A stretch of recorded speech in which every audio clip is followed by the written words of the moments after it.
Assalamu alaikum everybody, this is your Arabic teacher Sam, and a very warm welcome back to today's video. Really sorry we're taking a little break from the Arabic script course. The next video is going to be coming out tomorrow or later today, but I thought sort of in the gaps I would weave in a couple of extra videos, and especially for this video, there was a sister whose name is Lamise who contacted me, so you got her to thank for this video, and said, "Yo Sam, do a breakdown for us on what is actually in the GCSE exam so that we can prepare for it and we can consider whether it's an option for us in the future."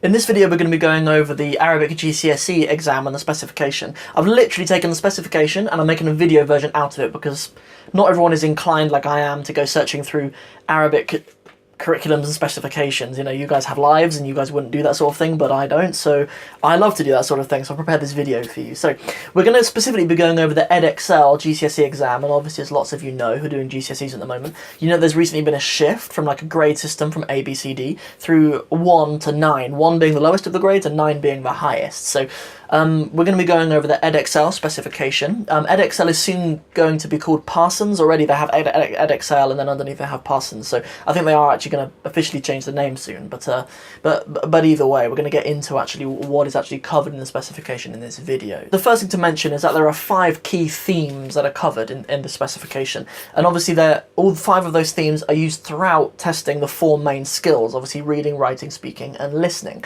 and the purpose of it is to be accumulative throughout the course. So you'll begin with really basic stuff in the beginning of studying if you're learning at school, and then you'll gradually build on it and on it and on it. I think that's fairly standard practice in Arabic courses. All of my own Arabic courses, as well as the Arabic script course that I'm building at the moment, they all kind of practice that. But yeah, so it's accumulative, and there's a lot of focus on the cultures of actual Arab countries. Actually, one of the five topics that you cover, you do need to have some subject knowledge of the actual Arab countries which you might actually travel to. So, you know, knowing things that like Amman is in Jordan, knowing things like Cairo, Al-Qahira is in Egypt, like you should have some of that knowledge about the countries that Arabic is spoken in. For those of you who are coming from sort of a Muslim background, if you've been to madrasa and you've studied the Medina books or the Gateway books and things like that, there are 2 really important things for you to be aware of, and the first one is that there are no vowels or no vocalization in anything that you need to produce in the entire GCSE Arabic exam.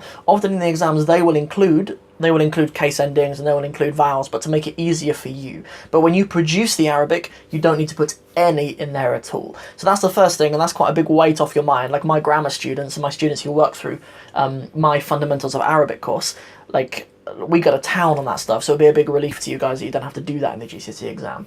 The second thing is that the GCSE exam has very little to no regard at all for your study of Islamic texts and scriptures in the past. Like, it's an entirely secular qualification, as it would be, being a GCSE, just like other languages GCSEs like Spanish, German, French. Like they don't have any interest in making it specific to a specific religion or anything like that. So it's literally just approached from like a cultural / secular perspective.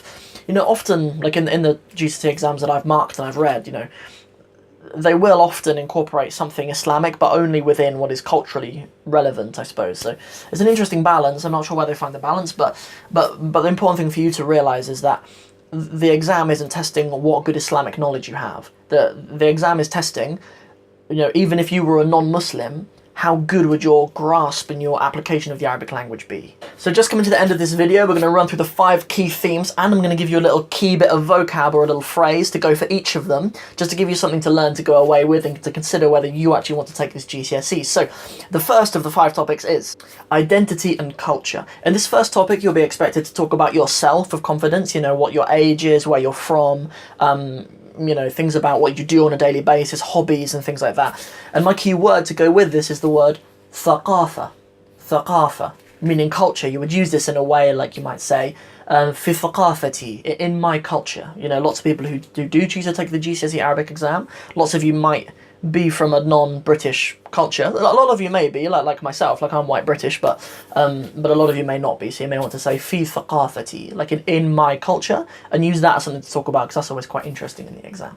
The second of the 5 key topics is local area, holiday and travel. So in this section is when you'd be expected to talk about, eating out at a restaurant, you'd be expected to talk about weather, you'd be expected to maybe make recommendations about, where are good places to go. So this topic will often encourage you to talk about the past. So a really, really cool verb that I encourage all of my students to use all the time, and even when I used this verb in my spoken exam for my final year in my degree, it raised the eyebrows of my examiners even in 4th year of a degree in the Arabic language. So like your GCSE examiner should be impressed with it too. So if you're talking about the past and you want to say, I seized the opportunity to do something, you say intahaztu al-fursata li something.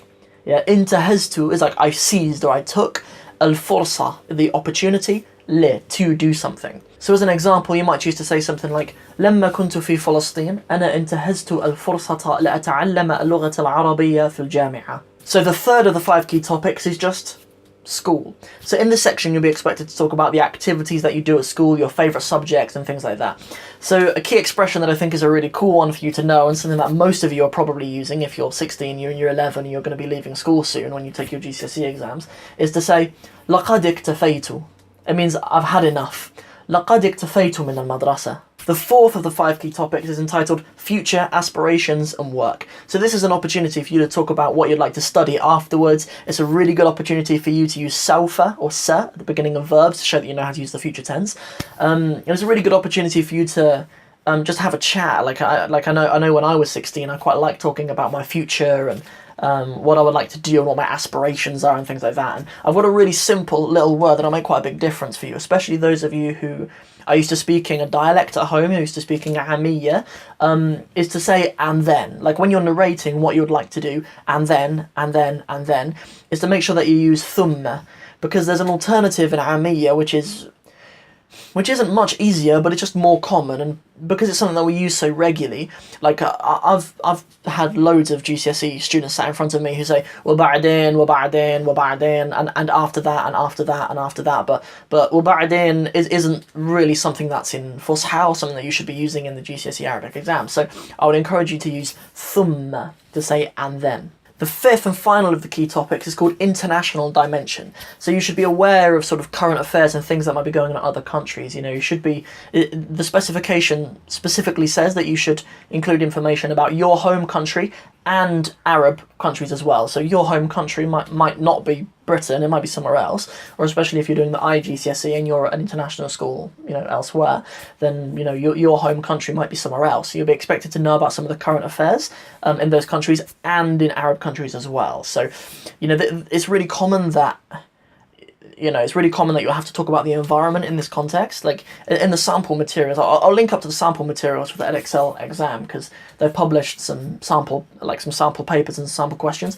One of the questions that I've been over with some of my students recently is there's an article in there that's something like هل تريد أن تكون صديقا للبيئة or something like that. Do you want to be a friend to the environment? It's something like that. It's something like a friend of the environment anyway. And in that, there's some vocabulary that you should be aware of, really. Like the environment is obviously something quite topical, and it's probably something you'll be expected to talk about in this section. So in line with that, the bit of vocabulary that I'd like to give you to take away and that you can use in the exam yourself is the word talawuth, meaning pollution. If you've visited many Arab countries, I learnt this word when I was in Egypt, because there is talawuth kathir in a lot of Arab countries, so it's often a good little talking point. I really hope you enjoyed and benefited from this video, and Lamis, I hope it was what you were after. So if it was, then let me know in the comments and drop me a thumbs up. And a little call to action for you guys, if you would like to know a bit more about the actual assessment process, you want to know how long the exams are, what the actual process is like, do you get to prepare for them and things like that, then let me know in the comments. I'd love to make that video for you afterwards to make sure that you're all prepared and you get all of the resources from me that you need, inshallah. So that's it from me for now. If you enjoyed this video, as I said, like, share, put something in the comments, and don't forget to subscribe to the channel, hit the little bell to make sure that you get notifications too. If you haven't been watching the Arabic script course and you're still at that level, you're learning to read and write Arabic, then make sure you tune in later on or tomorrow, or have a look on my channel at the free Arabic script course, because that's something that's ongoing at the moment. I'm putting out 14 lessons that are entirely for free. A lot of editing has gone into these videos, a lot more planning and stuff like that, so you can get hold of them for free and everything like that on my channel. So, Assalamu alaikum wa rahmatullahi wa barakatuhu.